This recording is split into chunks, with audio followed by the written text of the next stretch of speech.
खुद से जीतने वालों को मेरा सलाम। मैं कॉलेज का अच्छा फुटबॉल प्लेयर था। सब लोग कहते थे कि मुझे प्रोफेशनल क्लब के लिए ट्राई करना चाहिए। फिर एक मैच के दौरान मुझे सीधे पैर में चोट लगी। मैंने दवा ली, लेकिन चोट पूरी तरह से ठीक नहीं हुई।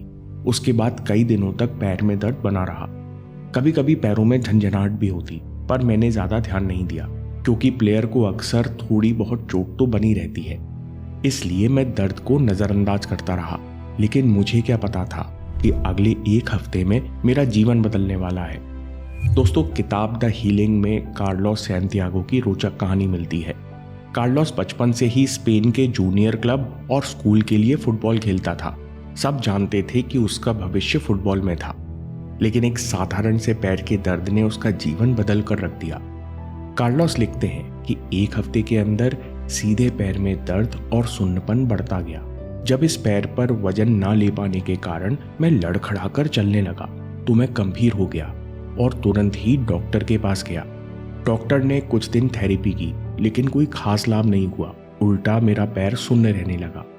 फिर डॉक्टर ने तत्काल EMG और MRI कराया और रिपोर्ट में देखकर बताया कि आपके पैरों के नर्व फाइबर शिथिल पड़ रहे हैं, जिस कारण पैरों में पैरालिसिस बढ़ रहा है और हो सकता है कि पैरालिसिस पूरे पैर में फैल जाए।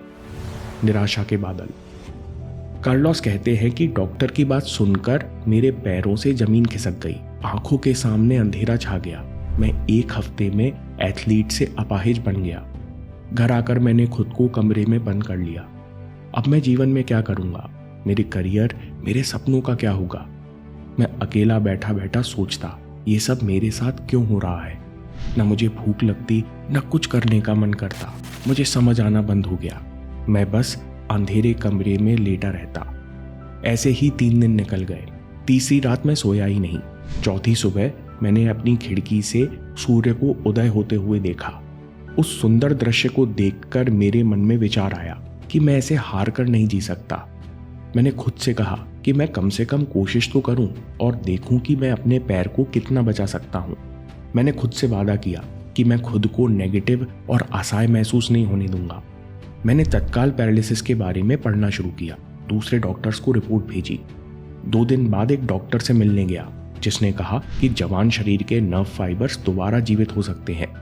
पूरी तरह से ठीक नहीं भी हुए तो कम से कम पैरालिसिस को इसी स्टेज में रोका जा सकता है। आपको बस स्ट्रेस नहीं लेना है, खुद को ज़्यादा से ज़्यादा पॉजिटिव और खुश रखना है। डॉक्टर की बात सुनकर मेरे मन में उम्मीद जगी, लेकिन डूबते करियर और सपनों के सामने खुद को खुश रखना मेरे लिए अकल्पनीय चुनौती थी। नई उम्मीद। मैं खुद को कैसे पॉजिटिव रखूंगा? सबसे पहले मैंने डिसाइड किया कि मैं खाली नहीं बैठूंगा। मैं अपने कोच से मिलने गया। शरीर को एक्टिव रखने के लिए वो एक्सरसाइजेस सीखने लगा जिनसे सीधे पैर पर वजन ना पड़े। मन को व्यस्त रखने के लिए मैं नए लोगों से मिलने लगा और लोगों के साथ समय गुजारने लगा। मैंने खुद को किताबें पढ़ने का चैलेंज दिया और कुछ अच्छी किताबें पढ़ने लगा, लेकिन अभी भी मेरे मन में एक डर था कि कहीं मैं अकेला ना रह जाऊं और कहीं इस अकेलेपन में मन दोबारा चिंता और नेगेटिविटी से ना भर जाए। एक दिन मैं रोड पर चलते चलते यही सोच रहा था कि मुझे न्यूज स्टैंड पर एक किताब दिखी जिसका नाम था the simple abundance journal of gratitude. ये प्रैक्टिस बुक थी जिसमें हर दिन धन्यवाद की 5 लाइनें लिखनी थी। मैं ग्रेटिट्यूड के बारे में पहले से तो जानता था, लेकिन कभी कुछ किया नहीं। इस बार मैंने किताब खरीद ली और खुद को 2 महीने का चैलेंज दिया और हर रात सोते समय दिन की 5 अच्छी बातों के लिए धन्यवाद लिखने लगा। शुरू में बहुत कठिन था। मैं ऊपर से पॉजिटिव बन रहा था, पर मन में चिंता और शिकायतें भरी हुई थी, जिस कारण कई बार समझ ही नहीं आता कि आज किस बात के लिए धन्यवाद लिखूं। तो मैं अपने कन्फ्यूजन के लिए धन्यवाद लिखता, दर्द भरा दिन खत्म हो जाने के लिए धन्यवाद लिखता। बस मैंने किसी तरह लिखना जारी रखा। मुझे क्या पता था कि ये छोटी सी प्रैक्टिस आने वाली चुनौतियों के लिए मुझे और मेरे परिवार को तैयार कर रही है। खैर, धीरे धीरे ग्रेटिट्यूड प्रैक्टिस का असर हुआ। मैं नेगेटिव बात और चिंता को बीच में लेट गो कर देता और पॉजिटिव चीज पर फोकस शिफ्ट करता। ऐसा करने से मुझे धीरे धीरे राहत महसूस होने लगी। जब थोड़ा अच्छा महसूस किया तो मन से शिकायत कम होने लगी। मैंने नोटिस किया कि मैंने छोटी छोटी चीज़ों में चिढ़ना कम कर दिया है। 55 दिनों बाद बड़े शहर के डॉक्टर बार्टलोम ओलिवर को पैर दिखाया। डॉक्टर ने जांच करके बताया कि पैरालिसिस बढ़ना रुक गया है। कार्लोस कहते हैं, उस दिन मैंने खुद अनुभव किया कि जब मन पॉजिटिव रहता है तो शरीर और सब कुछ बेहतर तरह से काम करता है। इतने कम समय में इतने बड़े बदलाव ने मुझे ग्रैटिट्यूड प्रैक्टिस के लिए और अधिक प्रेरित किया। मेरा आत्मविश्वास बढ़ा, मुझे शक्ति मिली। तो मैंने स्वीकार किया कि अगर प्लेयर नहीं तो मैं मैनेजर या कोच बन सकता हूँ। मुझे फुटबॉल अपने प्यार से अलग होने की ज़रूरत नहीं। काफ़ी दिनों बाद ऐसा लगने लगा कि अब जिंदगी पटरी पर आ रही है, अब सब कुछ बढ़िया होता जाएगा। लेकिन मुझे नहीं पता था कि अभी मेरे परिवार का एक नई चुनौती से सामना होने वाला है। मेरे भाई आंद्रेस की तबीयत अचानक से बिगड़ गई। डॉक्टर ने बताया कि आंद्रेस को स्टेज 3 थायराइड कैंसर है, जो कई सालों से छिपकर बैठा था। इसके बाद कई इलाज हुए, कीमोथेरेपी हुई, लेकिन कुछ काम नहीं आया। डॉक्टर ने कहा कि कैंसर लिवर में फैल गया है, अब भाई के पास कम ही समय है। ये सुनकर मानो हमारे ऊपर बिजली गिर गई हो। हमारे मन की स्थिति ऐसी थी कि हम कुछ सोच भी नहीं पा रहे थे कि 16 साल के बच्चे को इतनी गंभीर बीमारी कैसे हो सकती है। हम सब बेचैन हो गए। कार्लोस कहते हैं कि मेरे मन में चिंता और शिकायतों का सैलाब उमड़ पड़ा। मैं अकेले में सोचता, आखिर मेरे परिवार के साथ ऐसा क्यों हो रहा है। मेरे कारण माता पिता पहले से ही टेंशन में थे, अब छोटे भाई को कैंसर हो गया। हमारे जीवन में इतना दुख क्यों है। कार्लोस कहते हैं कि अपनी आंखों के सामने अपने छोटे भाई को कमजोर होता देख मैं हर दिन नेगेटिव हो रहा था। मेरे पैरों में दोबारा झंझनाहट बढ़ने लगी और मैं पूरे दिन थका रहने लगा। एक रात मैं देर तक प्रार्थना करते रहा कि हमें दिशा प्रदान करो, हमें शक्ति दो, जिससे हम इस दुख से निकल सकें। मुझे पता नहीं चला मेरी कब नींद लग गई। नई सुबह, नई शुरुआत। अगली सुबह जब मेरी नींद खुली तो मैंने देखा कि छोटा भाई मेरे पिछले ग्रैटिट्यूड जर्नल पढ़ रहा है और उसकी आंखों से आंसू झड़ रहे हैं। मैंने देखा कि उसके आंसुओं में दुख नहीं है, बल्कि उसकी आंखों में एक चमक थी और उसके चेहरे पर शांति थी। छोटे भाई ने कहा, भैया हम सबको ग्रैटिट्यूड जर्नल लिखना चाहिए। यह हम सब के लिए फिर से नई शुरुआत थी। हम सब धन्यवाद लिखते और एक दूसरे के साथ अच्छे विचार शेयर करते। आखिरी समय हम इस तरह से ग्रैटिट्यूड जर्नल लिखते रहे। कुछ ही दिनों में एक बड़ा बदलाव आया। छोटे भाई आंद्रेस ने फैसला किया कि अब वो जीवन के बाकी दिन खुलकर जिएगा। जब आंद्रेस ने आखिरी महीनों में मृत्यु का डर छोड़ा तो उसके अंदर नई शक्ति और खुशी का कोष खुल गया। उसने ग्रैटिट्यूड को सब में बांटने का निश्चय किया। आंद्रेस अपने दोस्तों को, टीचर्स को, सबको धन्यवाद पत्र लिखने लगा। कार्लोस कहते हैं कि तब मुझे एहसास हुआ कि इंसान के अंदर कुछ ऐसी शक्ति है जो किसी भी परिस्थिति से, दर्द से और मृत्यु से भी ज्यादा मजबूत होती है। पहले एक हफ्ते कुछ नहीं हुआ, फिर आंद्रेस को पत्रों के जवाब आने लगे। कुछ दिन बाद दूर से पुराने दोस्त, टीचर्स और रिश्तेदार मिलने आने लगे। लोगों के इस प्यार से छोटे भाई आंद्रेस के साथ साथ हमारे परिवार की तकलीफ कम हुई और हम सबको बहुत संतोष मिला। कार्लोस कहते हैं कि तब मुझे समझ आया कि ग्रैटिट्यूड का मतलब केवल धन्यवाद देना नहीं होता, बल्कि इस पल जो कुछ आपके सामने है उसे भरपूर जीना ग्रैटिट्यूड है। ग्रैटिट्यूड मतलब आपके जीवन में जो भी परिस्थिति है, जो भी परेशानी है, उसका बेहतरीन उपयोग करना। ये विश्वास करना कि आपके पास जितनी शक्ति है वो संघर्ष करने और जीतने के लिए काफ़ी है। छोटे भाई के जाने तक हम 5 महीने तक सब साथ रहे।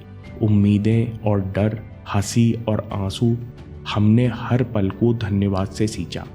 मेरा भाई आंद्रेस जीवन के आखिरी समय में बहुत मैच्योर और मानसिक रूप से बहुत शक्तिशाली हो गया था, क्योंकि उसने कई दर्द और तकलीफों को लेट गो करना सीखा।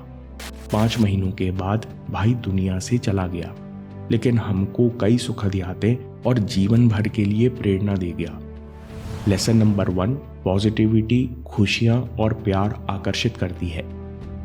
कार्लोस कहते हैं कि हमने सीखा कि जब हम दुनिया को, लोगों को अनकंडीशनल पॉजिटिविटी और प्यार भेजते हैं तो ये कई गुना बढ़कर हमारे पास वापस आते हैं। जब लोगों को सच्ची प्रेरणा और प्यार दिखता है तो लोग आपसे जुड़ना चाहते हैं, आपके साथ पॉजिटिव महसूस करना चाहते हैं। कार्लोस कहते हैं, मैंने सीखा कि अगर आंद्रेस कैंसर से दुखी होकर मौत से डरकर खुद को अकेला कर लेता तो उसके आखिरी दिन काफी अलग होते। कार्लोस कहते हैं कि मैंने खुद से वादा किया, दृढ़ निश्चय किया कि मैं खुद को नकारात्मक और कमजोर महसूस नहीं होने दूंगा। कुछ भी हो जाए, लेकिन अब पैरालिसिस और शिकायत मुझ पर कभी हावी नहीं हो पाएगी। मैंने ग्रेटिट्यूड प्रैक्टिस जारी रखी, हर दिन हर दर्द और तकलीफ के लिए भी धन्यवाद करता रहा। भाई के जाने के 1.5 साल बाद डॉक्टर ने जांच करके बताया कि आपके पैरों में केवल 5% नमनेस या सुनपन बचा है, बाकी आप पूरी तरह से ठीक हो चुके हैं। कार्लोस कहते हैं, पैर से पहले मेरा मन स्वस्थ हो चुका था और मैं एक फुटबॉल टीम में असिस्टेंट कोच बन चुका था। दोस्तों, कहानी से दूसरी सीख जो परेशानी और दर्द में आपके काम आएगी। लेसन नंबर 2, स्वीकार करना सीखो। रूमी कहते हैं कि जख्म वो जगह है जहां से रोशनी हमारे अंदर आती है। जब हम शिकायत से भरे होते हैं कि मेरे साथ ऐसा क्यों हुआ, मुझसे गलती क्यों हुई, तो मन कमजोर और दुखी रहता है। इसलिए सबसे पहले स्वीकार करो कि जो हुआ सो हुआ, अब सामने जो भी है मुझे स्वीकार है। इस प्रकार जितना अधिक आप घटनाओं व शिकायतों को, अपनी और दूसरों की गलतियों को, पुरानी बातों को स्वीकार करोगे, लेट गो करना सीखोगे, उतना ज्यादा शांत और स्थिर महसूस करोगे। लेसन नंबर 3, नया शक्ति कोश। इस शांति और स्थिरता में शक्ति और विश्वास का जन्म होता है। आप कहते हो कि ठीक है, जो होना है वो होकर रहेगा, अब मैं खुलकर जीऊंगा। तब आपको अनुभव होता है कि खुशी कोई मंजिल नहीं है, बल्कि जीने का तरीका है। आपके मन में नई शक्ति का संचार होता है। असल में ये खुशी और शक्ति डर और चिंता ने दबा रखी थी, जो अब मुक्त हो गई है। अगला लेसन है, एक्शन लो और फोकस शिफ्ट करो। शुरुआत में सूर्योदय को देखकर कार्लोस को बस एक प्रेरणा मिली थी कि मैं खुद को नेगेटिव नहीं होने दूंगा। कैसे, उसे पता नहीं था। फिर भी कार्लोस जो कुछ जानता था उस हिसाब से एक्शन लेता रहा। बार बार एक्शन लेने से उसका ध्यान बार बार पॉजिटिव विचारों पर बना रहा। दोस्तों, उसी प्रकार कभी खुद से खाली वादा मत करो। हमेशा निश्चय को एक्शन में बदलो। जो सही लगे उसे जीवन में उतारो। इससे आपको पॉजिटिव विचारों पर फोकस शिफ्ट करने में मदद मिलेगी। जब तक आप एक्शन लेने का अभ्यास नहीं करोगे, तब तक खुद से किया गया हर खाली वादा आपको केवल निराशा की ओर ही ले जाएगा। दोस्तों, हम में से कई लोग एक मिसअंडरस्टैंडिंग के चलते मेहनत और संघर्ष से दूर भागते हैं। इस एक गलती के चलते हम अपना भविष्य और कठिन बना लेते हैं। सफलता और संघर्ष पर स्वामी विवेकानंद जी का अगला वीडियो जरूर देखिए या बात के लिए सेव कर लीजिए, क्योंकि आपके समय से कोई वीडियो, कोई ऐप, कोई न्यूज़ कीमती नहीं है। मैं काम के किस्से लाता रहूंगा।